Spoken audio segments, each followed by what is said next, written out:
चलिए शुरुआत कर रहे हो। सबसे पहले उस खबर की बात करते हैं जो सही और गलत के बीच एक लकीर खींचती है। यह खबर इसलिए पहले सबसे ज्यादा जरूरी है क्योंकि एक मानक तय होना चाहिए इस देश में। कंटेंट क्रिएशन के नाम पर कुछ भी परोसने वाले कंटेंट क्रिएटर्स के सामने यही वो शो था जिसके बाद इस देश में भयंकर विवाद हुआ। आज सुप्रीम कोर्ट ने अश्लील कमेंट मामले में रणवीर अलाहाबादिया को जमकर फटकार लगाई क्योंकि रणवीर अलाहाबादिया ने सुप्रीम कोर्ट में याचिका डाली थी कि देश में कई सारे मुकदमे उनके खिलाफ किए गए, सबको एक जगह करके क्लब किया जाए और उन्हें अग्रिम जमानत दी जाए, गिरफ्तारी से राहत दी जाए। लेकिन सुप्रीम कोर्ट ने इस मामले में वो रुख अख्तियार किया जो अब नजीर बनता नजर आ रहा है। पहले तो जमकर फटकार लगाई और यहां तक कह दिया कि दिमाग में गंदगी है। सुप्रीम कोर्ट ने केंद्र सरकार से भी इस मामले में एक्शन लेने को कहा है, यानी अश्लील कमेंट मामले में या इस तरह के कमेंट को लेकर सुप्रीम कोर्ट किसी को भी बख्शने के मूड में नहीं है। आइए डिटेल से जानते हैं सुप्रीम कोर्ट में क्या हुआ। सुप्रीम कोर्ट ने अश्लील कमेंट मामले में रणवीर अलाहाबादिया की अपील पर सुनवाई की, जिसमें अलाहाबादिया को गिरफ्तारी से राहत तो मिल गई, लेकिन कोर्ट ने जमकर लताड़ लगाई।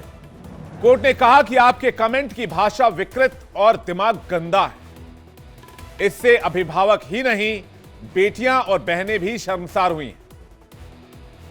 जस्टिस सूर्यकांत और जस्टिस एन कोटेश्वर सिंह ने कहा कि अलाहाबादिया के खिलाफ कई एफआईआर की गई, लेकिन अब उनके खिलाफ इस मामले में कोई केस दर्ज नहीं किया जाएगा।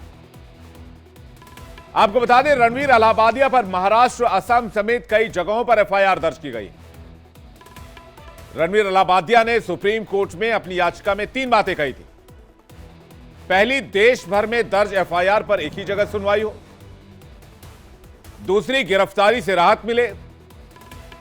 और तीसरी बात यह थी कि उन्हें धमकाया जा रहा है, जिस पर सुनवाई करते हुए सुप्रीम कोर्ट ने गिरफ्तारी से राहत तो दे दी, लेकिन कई शर्तों के साथ। क्या शर्तें हैं उसके बारे में आपको बताते हैं। जांच में अगर अलाहाबादिया सहयोग करते हैं तो गिरफ्तार ना किया जाए। धमकी पर पुलिस प्रोटेक्शन की मांग करने की इजाजत दी गई है। राहत तभी तक जब तक रणवीर कोई शो एयर नहीं करेंगे और रणवीर अलाहाबादिया देश छोड़कर विदेश नहीं जा सकते हैं, क्योंकि उन्हें अपना पासपोर्ट पुलिस स्टेशन में जमा कराना होगा। बेंच ने अलाहाबादिया के वकील अभिनव चंद्रचूड़ से पूछा, आप किस तरह की भाषा का बचाव कर रहे हैं? ऐसे बयान से मुझे नफरत है। यहां सवाल यह है कि क्या ऐसा कमेंट कोई अपराध है? अगर यह अश्लीलता नहीं है तो फिर अश्लीलता क्या है? जस्टिस सूर्यकांत ने कहा कि उनके दिमाग में कुछ बहुत गंदा है जो वो प्रोग्राम में उगल रहे हैं। वो पेरेंट्स की, अभिभावकों की बेइज्जती कर रहे हैं। अदालत अलाहाबादिया का बचाव क्यों करे? अलाहाबादिया के वकील चंद्रचूड़ ने कहा कि क्लाइंट को धमकियां दी जा रही हैं, जिस पर जस्टिस सूर्यकांत ने कहा कि अगर आप ऐसी चीजें करके घटिया पब्लिसिटी पाने की कोशिश कर सकते हैं तो दूसरे भी हैं जो आपको धमकाकर चीप पब्लिसिटी पाने की कोशिश करेंगे। जस्टिस सूर्यकांत ने कहा कि जिन शब्दों का इस्तेमाल अलाहाबादिया ने किया है उससे अभिभावक शर्मसार हुए हैं। बहनें और बेटियां शर्म महसूस कर रही हैं। पूरा समाज शर्मसार हुआ है। यह दिखाता है कि दिमाग विकृत है। आपको बता दें कि रणवीर अलाहाबादिया ने समय रैना के शो इंडियाज गॉट टैलेंट में पेरेंट्स पर अश्लील कमेंट किए थे और इसी को लेकर विवाद गहरा गया। लेकिन सवाल सिर्फ रणवीर अलाहाबादिया के कमेंट को लेकर, कंटेंट को लेकर नहीं, एक लकीर खींचने को लेकर है। सुप्रीम कोर्ट ने केंद्र सरकार से भी पूछा है कि ऐसे मामलों में एक्शन कब लिया जाएगा। कोर्ट में मौजूद अटॉर्नी सॉलिसिटर जनरल से कहा कि ऐसे यूट्यूबर्स के मामले आ रहे हैं क्या केंद्र सरकार कुछ करना चाहती है? अगर वो खुद ही कुछ करते हैं तो बहुत अच्छी बात है, वरना हम यहां गैप नहीं छोड़ सकते हैं। सो कॉल्ड यूट्यूब चैनल इसका दुरुपयोग कर रहे हैं और तमाम चीजें सामने आ रही हैं, इसलिए हमने नोटिस इश्यू किया है। कोर्ट ने कहा कि अगर अटॉर्नी जनरल और सॉलिसिटर जनरल को अगली सुनवाई के दौरान कोर्ट में मौजूद रहने का आदेश दिया जा रहा है, कोर्ट इस मामले की अहमियत और संवेदनशीलता को अनदेखा नहीं कर सकती। बातचीत के लिए इस वक्त हमारे साथ बेहद वरिष्ठ वकील उज्जवल निकम जी जुड़ रहे हैं। उज्जवल निकम जी, बहुत स्वागत है आपका इंडिया डेली पर। सुप्रीम कोर्ट के रिमार्क को आप सर कैसे देखते हैं, जरा दर्शकों को समझाएं प्लीज। देखिए, मैं बड़ी गंभीरता से इसको देखता हूं जी, क्योंकि आज हमारे देश में फ्री स्पीच के कुछ तहत कुछ बातें ऐसे कहने लगी है कि जिससे हमारी पूरा कल्चर जो है उसे धोखे में आ गया है। एक भारत को एक कल्चर, आज तक हमारे देश के पूरे विश्व में भारत की डेमोक्रेसी को बहुत तरह से अच्छे तरह से कहा जाता है, क्योंकि आज भी हम कल्चर जो है हमेशा इसको बरकरार रखते हैं। कल्चरल ड्रिवन हम देश है सर, बिल्कुल सही सर। तो जिस प्रकार जी कमेंट की गई है और जिससे फालतू विनोद कहा गया है जो उसके माध्यम से, उसके लिए सुप्रीम कोर्ट ने तो बड़ी आपत्ति जताई है, लेकिन आज सुप्रीम कोर्ट ने एक बड़ी अहम बात भी कही है। क्या इस पर कुछ ऐसा कानून लाने की सरकार की मनीषा है क्या नहीं? और इसलिए सॉलिसिटर जनरल और अटॉर्नी जनरल को सुप्रीम कोर्ट ने कहा है कि आप बताइए कि सरकार किस प्रकार से इस प्रकार को हरकतों को कंट्रोल लाना चाहती है।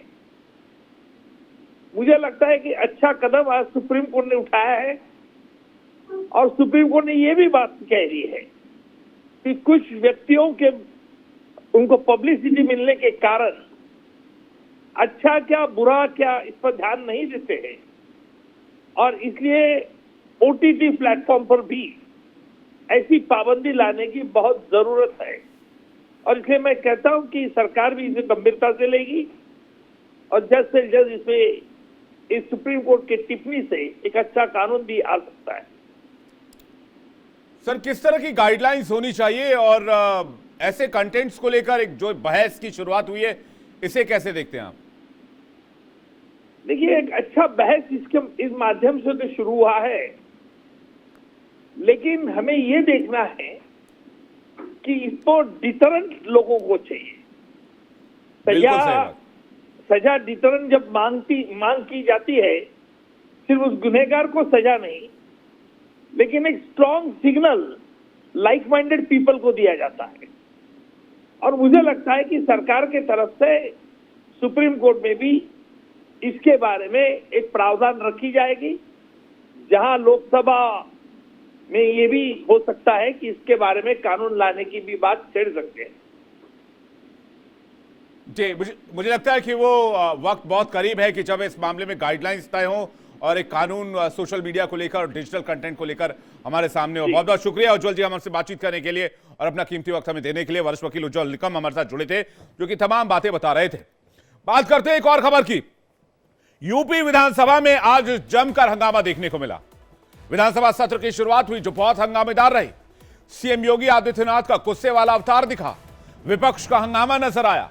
बजट सत्र शुरू होते ही राज्यपाल के अभिभाषण के समय विपक्ष ने जोरदार हंगामा शुरू कर दिया। यह तस्वीर आपको दिखा रहे हैं आज के लाइव सेशन की।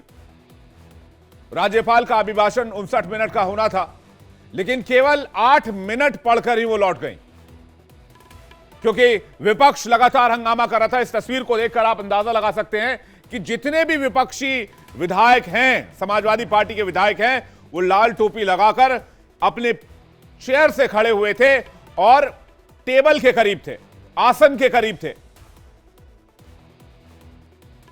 समाजवादी पार्टी के विधायकों ने जोरदार प्रदर्शन किया।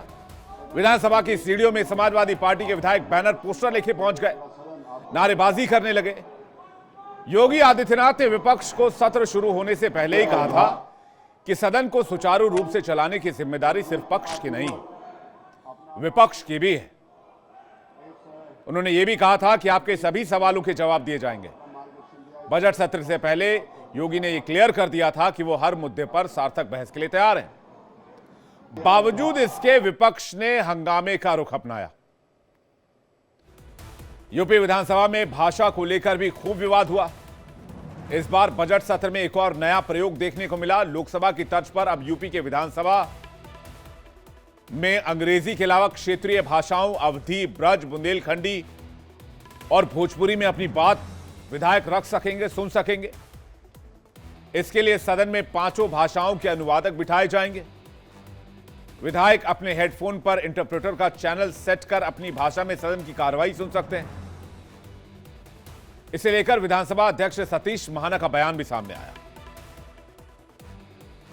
आज 5 भाषाओं में हमने इसको किया है। जो फ्लोर लैंग्वेज होगी, हिंदी हमारी लैंग्वेज है, अवधी, भोजपुरी, ब्रज, बुंदेली और इंग्लिश भी इसलिए रखी है क्योंकि पूरे देश में कभी कभी आज पूरे देश में उत्तर प्रदेश का एक नया परसेप्शन और एक नया मैसेज माननीय मुख्यमंत्री जी के कामों से, उनके प्रयास से वो हुआ है।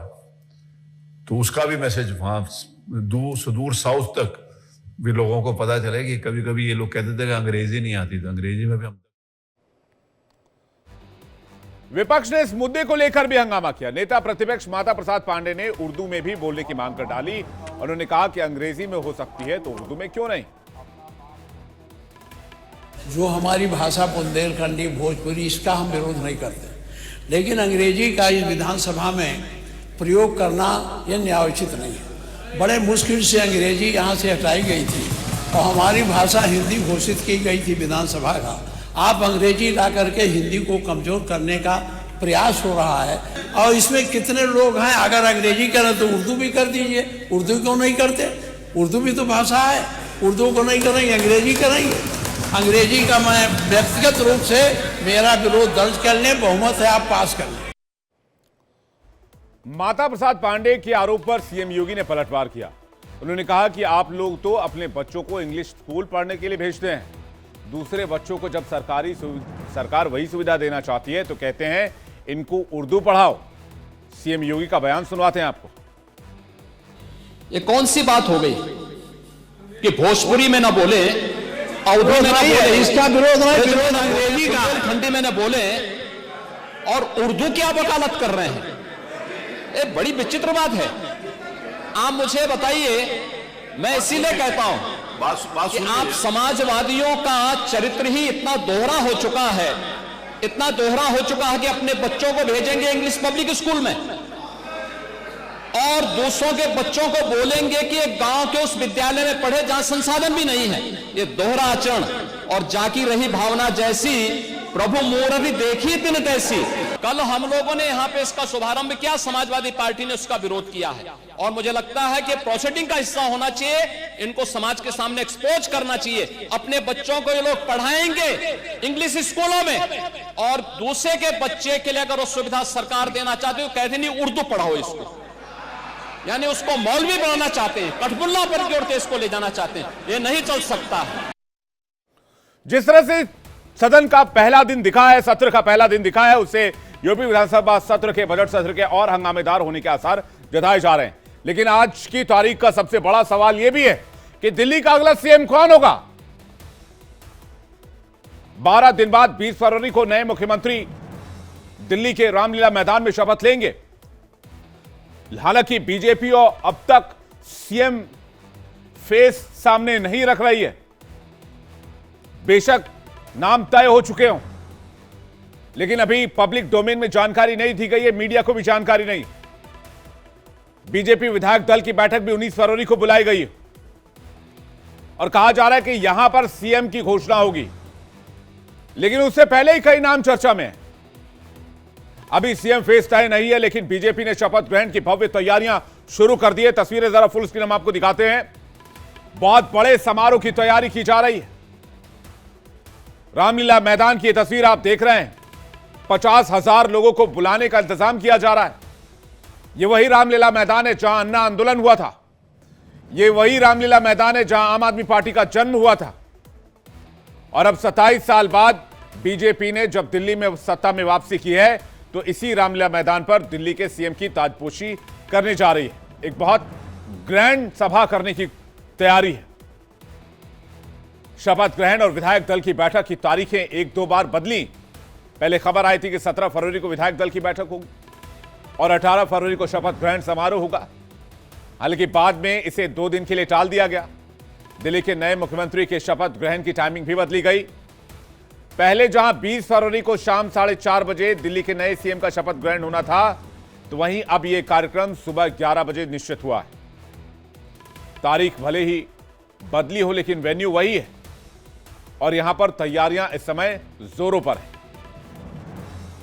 बताया जा रहा है कि रामलीला मैदान की तरफ जाने वाली सभी रास्ते 19 फरवरी को बंद कर दिए जाएंगे। सिर्फ वीवीआईपी गाड़ियों को ही प्रवेश मिलेगा। प्रधानमंत्री नरेंद्र मोदी, केंद्रीय गृह मंत्री अमित शाह, मुख्यमंत्री योगी आदित्यनाथ, जेपी नड्डा समेत 50 से ज्यादा हाई सिक्योरिटी वाले नेता रामलीला पहुंचेंगे। इसलिए सिक्योरिटी ऐसी है कि परिंदा भी पर ना मार पाए। और क्या क्या तैयारियां हैं, आइए आपको बताते हैं। 20 फरवरी सुबह 11 बजे रामलीला मैदान में शपथ समारोह है। शपथ समारोह के लिए 3 मंच बनाए जा रहे हैं। 20 राज्यों के मुख्यमंत्री, सभी केंद्रीय मंत्री शामिल होंगे। एनडीए के नेताओं को भी आमंत्रित किया गया है। मुकेश अंबानी, गौतम अडानी समेत 12 से ज्यादा उद्योगपति शामिल होंगे। बाबा रामदेव, स्वामी चिदानंद, बाबा बागेश्वर समेत कई संत शामिल होंगे। अक्षय कुमार, विवेक ओबरॉय, हेमा मालिनी, कैलाश खेर समेत 50 सितारे शामिल होंगे। लाडली बहन कार्यकर्ताओं समेत 30,000 आम लोग भी इस समारोह में शिरकत करेंगे, पहुंचेंगे। लेकिन फिर वापस वही सवाल, सीएम कौन? क्योंकि शपथ समारोह की तैयारी तो बहुत भव्य है और सीएम कौन होगा इस सवाल का जवाब मिलना भी बाकी है। लेकिन कुछ ऐसे नाम हैं जो इस समय सीएम के रेस में हैं। वो कौन से नाम हैं और वो क्यों रेस में? चलिए आपको बताते हैं। पहला नाम जो रेस में चल रहा है वो प्रवेश वर्मा का ही है।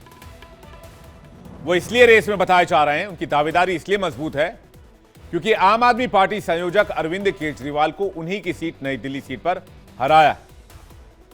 2 बार सांसद रह चुके हैं, 1 बार के विधायक रह चुके हैं। गृह मंत्री अमित शाह के करीबियों में गिने जाते हैं। सीएम बने तो राजस्थान, हरियाणा, पश्चिमी यूपी के जाट सधेंगे। विजेंद्र गुप्ता रोहनी से लगातार तीसरी बार विधायक चुने गए हैं। 2015 और 2020 में आम आदमी पार्टी की लहर में भी जीते।